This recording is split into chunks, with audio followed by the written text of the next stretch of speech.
We need to stop doing this to our men and women. When I see posts like this, it always makes me wonder, why push this narrative? It's a narrative that paints the idea that the women are damsels in distress waiting for a prince to save them, while the men are with big ego who can't see the benefit of a two-income household or at least the benefit of a working woman. This post is nothing but wishful thinking and is not the reality of the majority of Igbo women and women in Nigeria. But my concern is the kind of message it promotes. If you go to Enugu or any state in Nigeria, there are women selling food on wheelbarrows, hawking drinks, and if you go to the primary, secondary schools, and universities, there are women there teaching. Don't they have active Igbo men in their lives? Or are we to say that those men should be considered less than their counterparts? Since the Japa fever intensified a few years ago in Nigeria, we can safely assume that thousands of young men and women from the southeast have traveled abroad. Are the women just sitting at home spending their husband's money while he jumps from bus to bus and from care home to care home?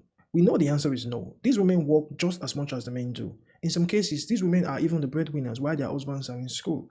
It's a common narrative that as a man with a flourishing business to open a small business for the wife where whatever she earns from the business is hers to keep and spend as she sees fit for herself alone.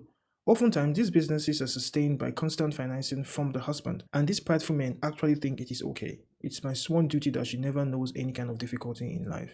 I personally think this kind of mindset is fatally flawed. Even if you have a thriving business or a very, very good job, many Nigerian men, including the Odogu themselves, do not have life insurance policies. By the way, life insurance is money that your family gets when you die. It's an insurance you cannot benefit from. Only the loved ones you leave behind when you die benefits from it. Let me paint a scenario for you. Imagine a 40-year-old man with a thriving business passes on and leaves behind a wife and 3 children. A wife that has never had to run her business successfully because the sole purpose of her business is for her to be leaving the house and not to pay for any kind of bills whatsoever. Neither does she have an idea how the man business was operating. Now she's left with the responsibility of looking after the 3 children. If you're a man, is that the kind of wife you want to live with your children? One that does not know how to manage or make money.